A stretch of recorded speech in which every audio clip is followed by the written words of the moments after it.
suliranin, lahat ay aking kakayanin, pagkat ikaw ay kapiling. Subukin man ng panahon, mananatili sa'yo, Panginoon.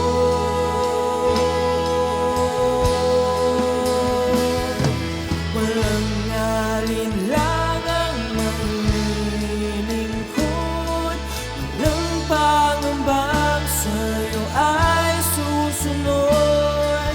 Hindi susuko at hindi ito, patuloy lamang sa iyo, Panginoon.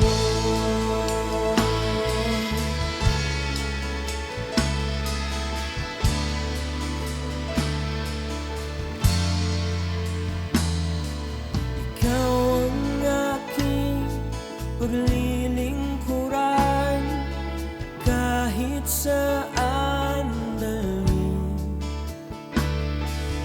Ikaw ay lagi kung susundin, anuman ang suliranin,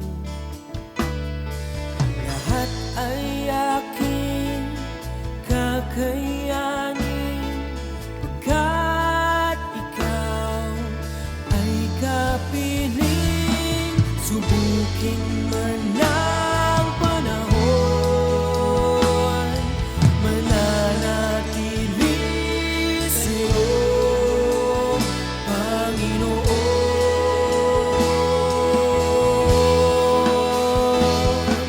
Walang alinlangang maglilingkod, walang Magandang umaga po sa ating lahat. Tayo po ngayon ay nasa Tinig ng Pag-asa.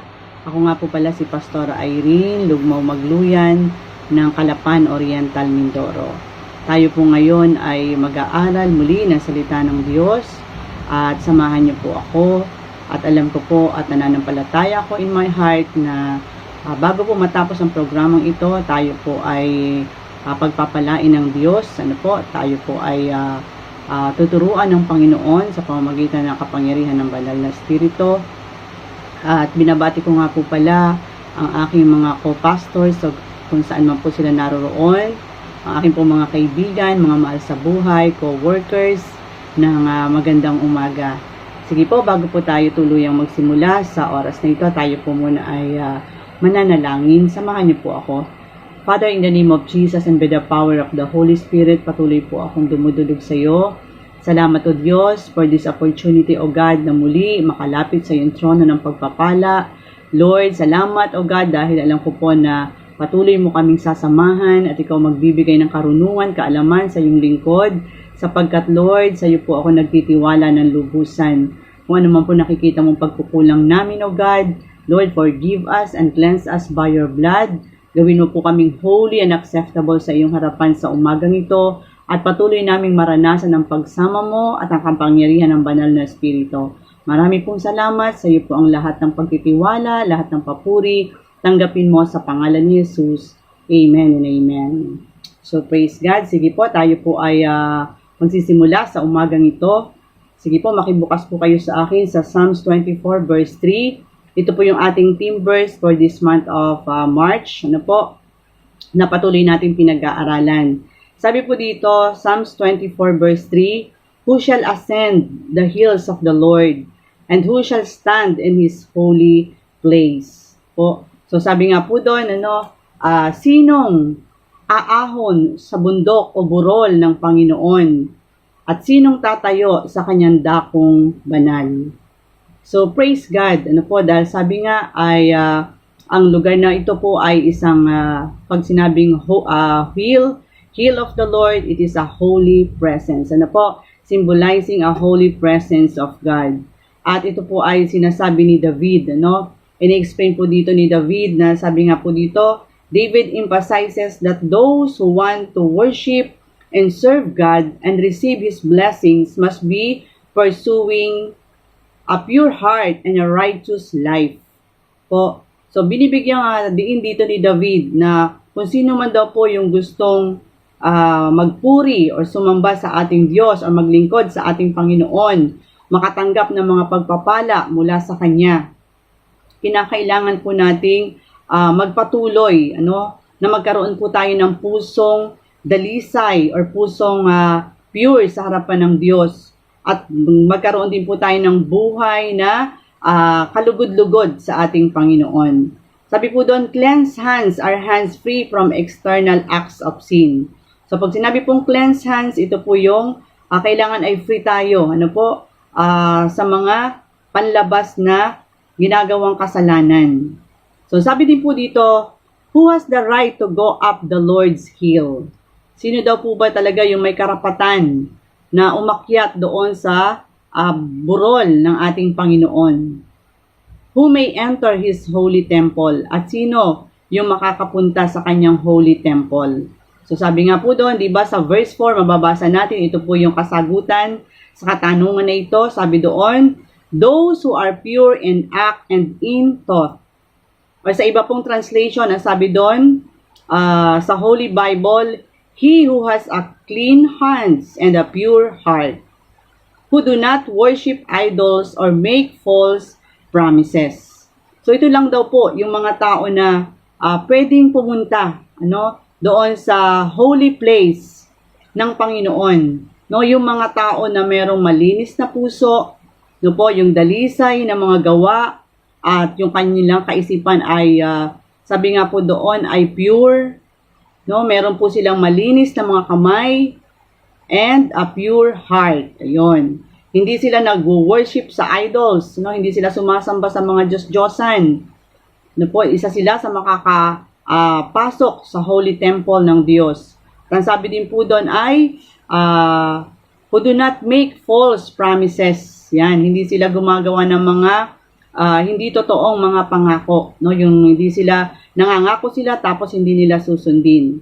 So, salamat sa Panginoon dahil patuloy na tayo po ay tinuturuan ng Diyos na gawin ang mga bagay na ito. Katulad ni David, tinuruan siya ng Lord, ito'y kanyang natutunan mula sa Panginoon, at kahit siya tinatanong niya lagi yung kanyang sarili, paano nga ba siya, o sino nga ba ang makakapunta doon sa Holy of Holies o yung holy presence ng Lord, at si David po ay nakaka-bless, dahil sabi nga isa siyang good leader, isa siyang magandang example sa bawat isa sa atin, bagaman siya ay nagkasala, alam naman natin ito yung story na ni David, siya ay naging ano po yung naging kasalanan ni David, di po ba siya ay naging sabi nga po doon, nangalun niya siya, tapos pumatay siya, pero yung puso niya, alam niya sa harapan ng Lord na kapag siya'y lumapit at nagsisi sa Diyos,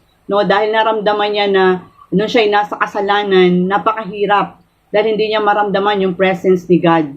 Hindi siya makapasok sa Holy of Holies ng Panginoon. Nahihirapan siya, kaya anong ginawa niya? Nag-bow down siya sa Lord. Humingi siya ng kapatawaran at siya'y pinatawad ng Diyos. At muling nabuo yung kanilang magandang ugnayan ng Panginoon. So, ganun din po sa buhay natin. Minsan nagkakamali tayo. Minsan nagkakasala tayo, Nakagagawa tayo ng mga bagay na hindi ka lugod-lugod sa harapan ng Panginoon. Kaya minsan, sa ating pong paglapit sa Diyos, sa ating pong pananambahan sa Panginoon, nararamdaman na natin na parang hungkag ang ating puso. Parang may kulang, dahil sa kasalanan. Sabi nga, di ba? Sabi nga ng Bible na nagiging maigsi ang kamay ng Panginoon. Nagiging bulag ang Diyos sa atin dahil sa ating kasalanan. So ang kasalanan ang matinding kalaban ng tao, Kahit noon pa man hanggang ngayon, dahil ang Diyos ay holy, ang Diyos ay banal, ayaw niya na ang tao ay mamumuhay sa kasalanan. Ito yung nagiging gap natin para hindi tayo makalapit ng malaya sa ating Panginoon. So sabi rin po dito sa Isaiah 1 verse 15, when you lift your hands in prayer, I will not look at you. No matter how much you pray, I will not listen. for your hands are covered with blood. So sabi nga po doon, kapag kayo'y nananalangin sa akin, hindi ko kayo papansinin.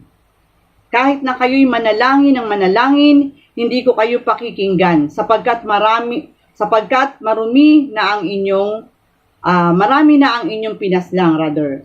So makita po natin dito na sabi nga kahit daw po tayo ay manalangin ng manalangin, kahit na anong gawin natin, sabi nga kahit maghapon tayong lumuhod sa Panginoon, kung nandun naman yung kasalanan, hindi natin na isusuko ito sa Diyos, hindi natin na i-confess ang ating mga ginawang pagkakamali sa Kanya, mawawalan ng kabuluhan ang ating ginagawang prayer at pakikipag-communicate sa ating Diyos.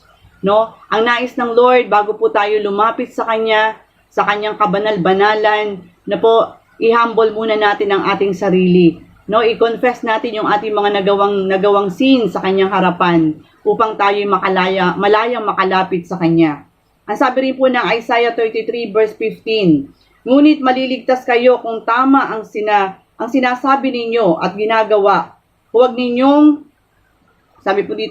gagamitin ang inyong kapangyarihan para apihin ang mahihirap. Huwag kayong tatanggap ng suhol. Huwag kayong makikiisa sa mga mamamatay tao o sa mga gumagawa ng kasamaan. So isa rin po yan sa kinasusuklaman ng Panginoon. Yung tayo ay inaapi natin yung mga mahihirap. Ayaw ng Diyos na may mga taong mahihirap na ating natatapakan. Gusto ng Diyos, pantay-pantay yung ating pagtrato sa tao. Mahirap man yan, mayaman man yan, kilala man yan sa lipunan o hindi. Dapat kapag tayo po ay nasa Panginoon, tayo ay anak ng Diyos, dapat andun yung same lang yung ating treatment sa kanila. At tinitingnan natin sila bilang anak ng Panginoon, bilang kapatid natin sa pananampalataya. At ang sabi rin po doon, huwag kayong tatanggap ng suhol. Isa rin po ito sa kinasusuklaman ng Lord. At isa ito sa dahilan kaya tayo ay nakakagawa minsan ng kasalanan sa Kanyang harapan. Huwag daw po tayong tumanggap ng mga suhol. Minsan, ito lalo na po ito sa government. Maraming mga apektado dito. Yan, kapag may nilalakad ng mga papeles, para mapabilis, maglalagay, magsisingit ng blessing, doon sa tao na lalapitan para mapadali. Pero ayaw po pala ng Panginoon ang ganito. Iwasan daw po natin yon. Huwag kayong makikiisa sa mga mamamatay tao o sa mga gumagawa ng kasamaan. So huwag po tayong makisama doon sa mga tao na hindi tama ang ginagawa. Sabi nga ng matatanda, makisama ka pero huwag kang makisama. Sabihin po, pwede ka namang sumama sa kanila para sila ay matransferan mo sila kung anong meron ka. May pakilala mo si Kristo bilang Lord and Savior nila. Pero wag ikaw ang madadala nila. Wag mo siya lang gagayahin sa kanilang ginagawang kasamaan. Dahil hindi yung kalugod-lugod sa Panginoon. Hindi yun ang gusto ng Diyos sa mga anak niya. Na tayo dapat tayo yung makadala sa kabutihan. Tayo yung makahatak ng mga kaluluwa patungo sa harapan ng Panginoon. At hindi tayo yung madadala nila para tayo tumalikod sa Diyos. Amen? At ang sabi rin po dito, sa 1 Timothy 2 verse 8, sa lahat ng dako, nais kong ang mga lalaki ay manalangin na may malinis na puso, walang sama ng loob at galit sa kapwa. So sinasabi ito ni Timothy, sa mga tao na, sabi nga doon, ang nais niya ay, yung mga kalalakihan ay makita niyang nananalangin sa harapan ng Panginoon, na may, sabi nga doon, ay malinis na puso, at walang sama ng loob o galit sa kapwa. Lalo na po sa mga ama ng tahanan, ito ay napaka-epektibo. Na ang isang ama ng tahanan, ginagather niya ang kanyang members ng family, lalo na po sa pananalangin, pinapangunahan niya. Bakit? Dahil po ang mga ama ng tahanan sa kanila po bumababa. Una, ang kapangyarihan ng Panginoon, yung blessings ng Lord. Kaya kapag po ang isang tatay, na nangunguna sa kanyang pamilya, may banal na pagkatakot sa Diyos, may pagmamahal sa Panginoon, may paggalang sa salita niya, paktingnan po natin, napakagaan po ng blessing sa kanila. Ang kanilang mga anak nadadala sa paanan ng Diyos. Nagkakaroon ng transformation ng kanilang buhay. No po, kaya sabi nga po dito, 'di ba? Dapat daw walang sama ng loob ang isang ama ng tahanan or ang mga kalalakihan na nananalangin sa Panginoon. So, ang dapat pala bago ang mga katatayan lumapit sa Lord, no, be sure na wala tayong daladalang galit sa ating wala kayong daladalang galit sa inyong puso, no, walang sama ng loob sa kapwa naglilingkod, no, mapapastor man, ano, o leaders, workers kasama sa church. Dapat po pala bago lumapit sa Panginoon, be sure ng lahat ng mga bagay na yan ay inihingi niya ng tawad sa Lord. Kasi yan yung magiging hadlang kung bakit hindi ka makakalapit sa Panginoon. No, kung bakit hindi pakikinggan ng Diyos yung iyong mga panalangin. No, masasayang yung iyong gagawing pagod, no, yung iyong gagawing effort sa pananalangin. Kung meron nakikitang kumbaga kahit na ito'y sabi nga maliit man na kasalanan sa iyong puso, no? So, mahalin natin ang ating kapwa. Kung tayo po'y tunay na kumikilala sa Diyos, kung tayo po'y tunay na anak ng Panginoon, nais natin na makapasok lagi sa presensya ng Lord, dapat po yung ating pagmamahal, no, yung ating pag-ibig sa ating kapwa lagi nating ipadama, no? 'Di ba? Sabi ng Bible, love your neighbor as you love yourself. Ano po? Mahalin po natin ang ating kapwa gaya ng pagmamahal natin sa ating sarili. O love your enemies. No, mahalin mo yung iyong kaaway. No, pakitaan mo sila ng maganda, gawan mo sila ng mabuti. No po, para ma-bless po or mapagpala tayo ng ating Diyos na buhay. Sabi po doon, ano po ba yung pure heart, no? Pag sinabi pong pure heart, ano po ba ang ibig sabihin nito? Sabi doon, a pure heart refers to inward holiness, right motives and goals. Sabi po doon, ito daw po ay tumutukoy doon sa inward holiness. Ano po yung panloob nating kabanalan? Yan, right motives and goals. No, yung tamang motibo at layunin natin. So kapag po sinabi tayong may pure heart, no, meron tayong dalisay na puso, dapat ito po ay nakikita sa atin, no? Ito po ay sa ating pananalita. Kapag ang puso mo punong-puno yan ng kabanalan ng Panginoon, no, punong-puno yan ng kalinisan, no, masasabing dalisay yung puso mo kapag ito ay ang sinasabi mo, ang lumalabas sa bibig mo ay pagpapala. No po? Kapag yan ay lumalabas, yan ay mga salitang pagsamba sa Panginoon. No, madali pong ma-identify ang isang Kristiyano sa paanong pamamaraan. Kapag yan ay lagi nagsasabi ng praise God, hallelujah, to God be the glory. No? Yung mga maririnig mo ay mga papuri sa Panginoon. No, yun yung laman ng puso niya. Kaya na ilalabas ng kanyang bibig. Amen? So sabi nga po doon, only the pure heart, sabi doon, only the pure in heart will see God. Sabi sa Matthew 5 verse 8. No, yun lamang daw pong may mga dalisay na puso ang makakakita sa Panginoon. So nais po ba natin makita ang Diyos sa ating buhay? So dapat po laging malinis yung ating puso. No? Lagi itong busilak sa harapan ng Panginoon. Lagi natin itong sabi nga ipa-sanctify kay God. No? Lagi nating pag tayo lalapit sa Panginoon, be sure na itong pusong ito ay nilinis ng Panginoon. No? Hinugasan tayo sa ating mga kasalanan ng kanyang blood. Amen. So praise God. Sabi din po dito, He will receive blessings. No po? Sabi doon sa, mababasa po natin doon sa verse 5 na po, ng Psalms 24. Bibigyan siya ni Yahweh ng pagpapala at kaligtasan.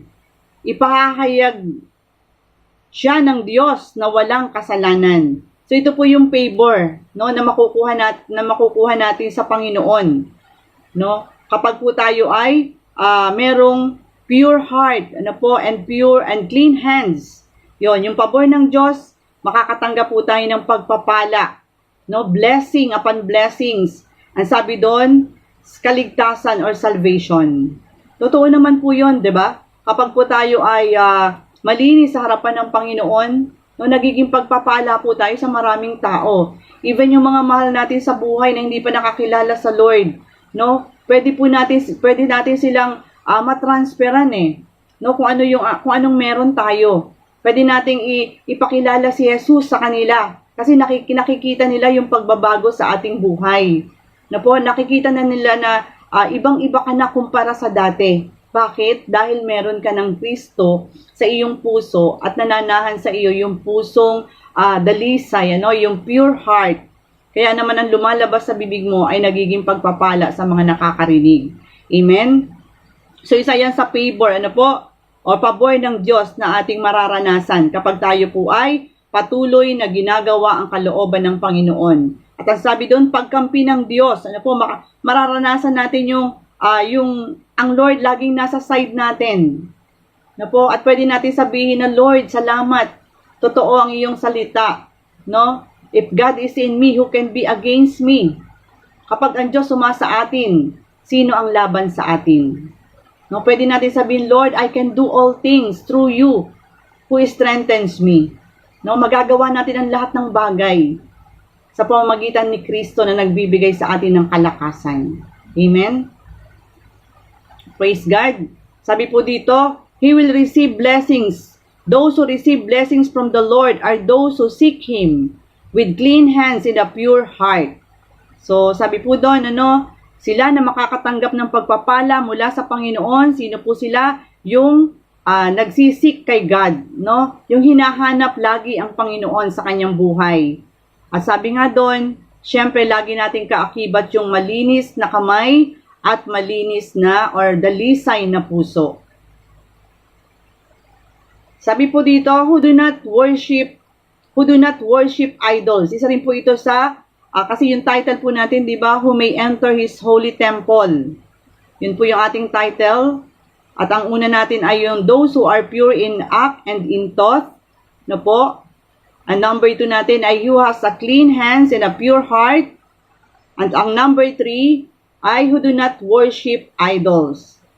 Sabi po doon sa Exodus 20 verse 3, sabi doon, you shall have no other gods before me. Huwag kang sasamba sa ibang Diyos maliban sa akin. Yan ang sinasabi po ng Exodus.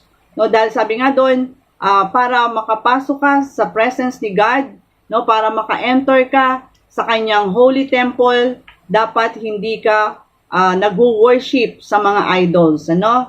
At yun din po ang sinasabi ng Exodus, huwag kang sasamba sa ibang Diyos maliban sa akin. So wala tayong ibang sasambahin sa ating buhay na ito, kundi ang ating Panginoon lamang. Wala tayong ibang uunahin sa ating buhay, kundi ang Panginoon. Ano po ang sabi ng Mateo 6 verse 33? Seek ye first the kingdom of God and His righteousness, and all these things shall be added unto us. Amen. So dapat lagi nating inuuna ang Panginoon, ang kanyang kaharian, ang kanyang katwiran. Bakit? Upang idagdag niya ang lahat ng bagay. Ang lahat ng bagay ang sabi doon. Hindi lang yung ilang bagay, hindi lang yung gusto mong bagay, kundi kapag nakita ng Diyos na lagi natin siyang inuuna o siya yung wino-worship natin sa ating buhay, siya yung number 1 sa ating sa ating puso. Sabi doon, idaragdag niya ang lahat ng bagay. Ibig sabihin, lahat ng ating pangangailangan, isusupply ng Lord. Patutunayan na siya yung ating great provider dahil inuuna natin ang Panginoon. Sabi nga doon, nabasa ko nga po, sabi doon na sa isang book na kapag minahal mo ang Diyos, mamahalin ka din niya. Pero kapag tumalikod ka sa Panginoon, tatalikuran ka din niya. Amen? So, ipakita natin yung ating lubos na pagmamahal sa ating Panginoon. Sa pamamagitan ng di pagsamba sa ibang mga Diyos-Diyosan. At ang sabi nga po doon, sa Mateo 4 verse 10, Then Jesus said to him, Begone, Satan, for it is written, You shall worship the Lord your God, and Him only shall you serve. Po, sabi doon, ito po yung tinutokso dito si Jesus, after na mag-fast si Jesus ng 40 days and 40 nights, nilapitan siya ni Satan at tinutokso siya nito. Pero anong sabi ng Panginoon sa kanya? Ikaw, Satanas, layuan mo ko. No, sabi, dahil nasusulat, ang Diyos lamang ang dapat mong i-worship. Siya lamang ang dapat mong paglingkuran. Amen? So, sabi rin po dito, sa Luke 4 verse 8, and Jesus answered him, it is written, you shall worship the Lord your God, and Him only shall you save. No po, sumagot si Jesus, nasusulat, ang Panginoon mong Diyos ang dapat mong sambahin, at siya lamang ang dapat mong paglingkuran. So, ibig sabihin po, kahit ang Panginoong Jesus, ito ay sinasabi niya, talagang pinamumukha niya sa kaaway or kay Satanas, yung mga salita ng Panginoon. Hindi, kanyang binibigyan ito ng diin na wala tayong dapat sambahin, kundi ang ating Panginoon lamang. Wala tayong ibang dapat paglingkuran, kundi siya lamang ang ating Diyos na buhay. Amen? Kaya 'di ba, kung atin po babasahin ito, yung book ng Matthew, dun sa pagtukso ng kaaway o ng dyablo sa ating Panginoon, 'di ba, wala siyang magawa kundi lumayas at layuan ng ating Diyos dahil ginamitan siya ng Word of God ng ating Panginoon. Kaya atin po tatandaan na there is power in the Word of God. Meron pong kapangyarihan ang salita ng Panginoon. Kapag po tayo nakakaranas ng mga kabigatan sa ating buhay, kalungkutan, yung mga salita ng Diyos na nasa ating puso, yun po yung ating ideklara. Yun po yung ating gamitin. Para po yung ating nararamdaman, yung ating bad emotion ay napapalitan ng kagalakan. Nagkakaroon tayo ng unspeakable joy na nagmumula sa Panginoon. Kasi ginagamit natin yung Word of God na may power. Amen?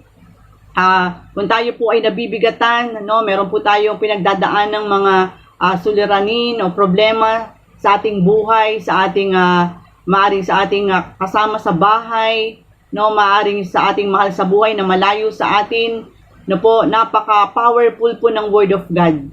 Ito po yung gamitin natin, para i-send sa kanila, padalhan po natin sila ng mga promises ni God. At ako po yung nananampalataya, na mga salita ng Diyos po ay kumikilos sa kanyang mga anak. Ito po ay sabi nga, 'di ba? Para siyang double-edged sword, magkabilay talim, 'di po ba? Na talagang tumatagos sa kaibuturan ng ating puso. So ganun po yung power ng Word of God. And even Satan, ito yung ginamit ni Jesus para siya ay palayasin, para siya ay iwanan, ng kaaway. So lagi nating tandaan na ang salita ng Panginoon, malaki po ang nagagawa nito sa ating buhay. At ang sabi din po dito sa number 4, who do not make false promises. Sabi doon, sino po ba yung makaka-enter sa temple ng Diyos? Yung mga nangangako. Yung mga nangangako na binibigyan ng katuparan. Or dapat po kapag tayo, sabi nga po doon, Christians should not make promises at all. Dapat po pala ang Kristiyano, hindi siya gumagawa ng pangako. Kasi, lalo na kapag po para sa Panginoon. Sabi nga po, di ba, ang Diyos nasa taas. Nasa langit siya, tayo nandito sa lupa. So, let your yes be yes and let your no be no. Huwag na po tayong mangako kapag hindi natin kayang gawin. Marami po na mga tao, kapag sila ay na-under ng problem, nagko-quote sila ng promise kay God, Lord, pagalingin mo lamang ako, maglilingkod na ako sa iyo. Panginoon, ipasal mo lamang ako sa board exam ko, ibibigay ko yung buhay ko sa iyo. Pero alam niyo po na marami akong kilalang mga tao, na after na pagpalain sila ng Lord, after na ibigay ng Lord yung kanilang kahilingan, sila po ay nawala. Meron po akong isang kakilala, na dati ay active sa church. Nung siya ay kumukuha ng board exam, nagre-review siya, talagang sabi niya, pag nakakausap namin, kapag ako ipinasa ng Lord, ibibigay ko yung buhay ko sa paglilingkod sa Kanya. Pero nung po siya ipinasa ng Lord, nakuha niya yung hinihiling niya sa Panginoon. Lumayo, ito po yung naging daan para siya lumayo sa Panginoon. Nakapagturo siya, maaring dahil naging busy siya sa kanyang sa school, nung hindi pa po tayo nakakaranas ng pandemic. At yun, hindi ko na po siya nakita sa gawain ng Diyos. So, ito po ang ayaw ng Panginoon, ano? Na tayo ay nangangako na hindi naman natin kayang gawin. Ang sabi po ng Ecclesiastes 5 verse 5, "It is better not to make a promise than to make one and not keep it." So po, mas mabuti pa daw po na hindi tayo mangako kesa naman doon sa hindi mo naman ito mabibigyan ng katuparan. No? Huwag na po tayong mangako. Kung sa tao, minsan nangangako tayo, hindi rin po natin nabibigyan ng katuparan. No? Lalo na po pag sa ating mga anak. No? Ingat po tayo. Kapag po tayo nagbigay ng promise sa kanila, dapat tinutupad po natin. Bakit? Mawawalan po sila ng tiwala sa atin. Amen. Kapag sinabi po natin na, sige anak, maglinis ka lang ng bahay. Pagbalik ko, meron ka ng pasalubong sa akin. Meron ka ng Jollibee. No, meron kang McDo. So, dapat ginagawa po natin yon. Kasi yung mga ganun pong mga bata, excited po yan. No, habang wala tayo, iniisip na nila, ini-imagine na nila yung kanilang pasalubong na magmumula sa atin. Ay paano po kung wala? No? Na basta lang pinangakuan natin sila para lamang tayo ay makaalis or para lamang sila ay maglinis ng anang bahay. So, mawawalan po sila ng tiwala sa atin. Ano? Ang Panginoon po, nalulungkot siya. No? Kapag tayo po ay nagbibitaw ng mga promises sa Kanya at hindi natin ito binibigyan ng katuparan. Sabi nga po doon, di ba, kahit anong gawin natin, hindi tayo magtatagumpay. Kasi meron tayong ipinangako sa Diyos na hindi natin binibigyan ng katuparan. No, hindi natin pinapangyari. So, sabi rin po dito ng Proverbs 10 verse 19, "Sin is unavoidable when there is much talk, but whoever seals his lips is wise." Proverbs 10 verse 19. So, sabi po doon, ang taong masalita po ay malapit sa pagkakasala. Ngunit ang nagpipigil ng dila ay duno ang pakilala.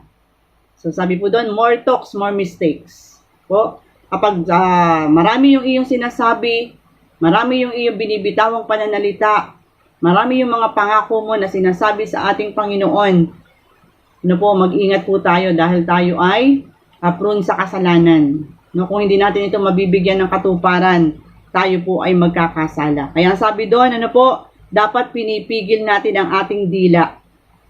No? Dahil ito ay sign ng karunungan.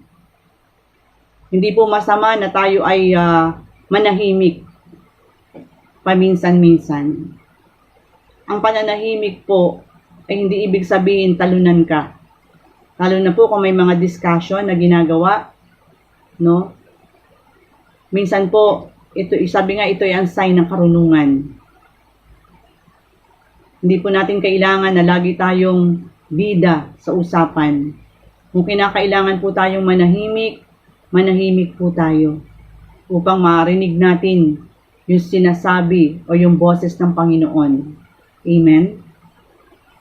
Praise God.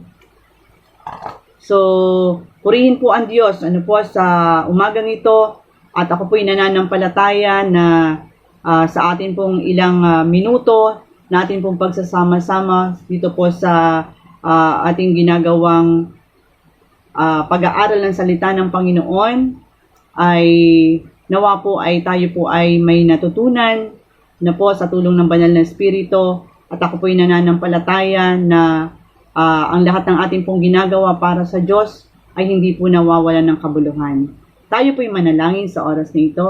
Father, kami po ay nagpapasalamat, Panginoon, sa oras pong ito, O Diyos, dahil patuloy mo kaming sinamahan. Patuloy mo kami, O Diyos, binigyan ng karunungan at kaalaman patungkol sa iyong salita. Ama, hayaan mo na sa bawat manonood, sa bawat mga anak mo, Panginoon, na nagbigay ng oras, panahon, para pakinggan ang iyong mensahe sa umagang ito. Lord, ang dalangin ko, patuloy mo silang pagpalain. Patuloy kang kumilos sa kanilang mga buhay, O God. Lord, anuman ang kanilang pinagdadaanan, alam mo ito, Panginoon. Batid mo ito, O Diyos. Walang nalilingid sa iyo. Walang nalilihim sa iyo, Father God.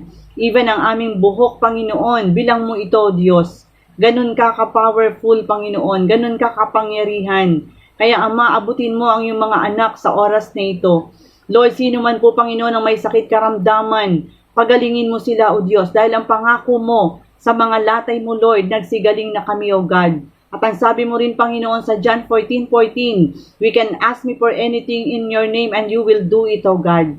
Kaya, Lord, hinihiling ko po sa pangalan ni Jesus, Lord, ang kagalingan ng bawat may sakit karamdaman na nanonood sa oras na ito.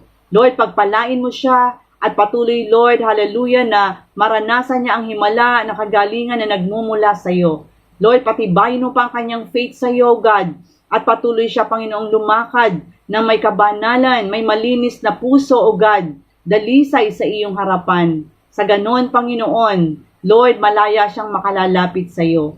Lord, salamat, maging Panginoon, hallelujah, sa iyong mga anak, Panginoon, na may mga iba't ibang kahilingan. Lord, i-grant mo po ito sa pangalan ni Jesus at patuloy nilang makamtan ang biyaya, pagpapala na nagmumula sa iyo. Marami pong salamat. Lord, balutan mo ng kapangyarihan mo ang mga panalangin namin na ginawa na ito, Panginoon, maging ang mga salita mo na amin na pag-aralan sa umagang ito, God. Lord, salamat sa iyong kapangyarihan, salamat sa iyong presensya, Panginoon, at magpapatuloy kami, Lord, sa aming pagsunod sa iyo, O God. Lord, madadatnan mo kami na tapat na naglilingkod sa iyo, Panginoon. Salamat po, O Diyos, sa iyo po ang lahat ng papuri, lahat ng pasasalamat, pagsamba, tanggapin mo sa umagang ito, sa pangalan ni Jesus, sa pangalan ni Jesus. Amen and amen.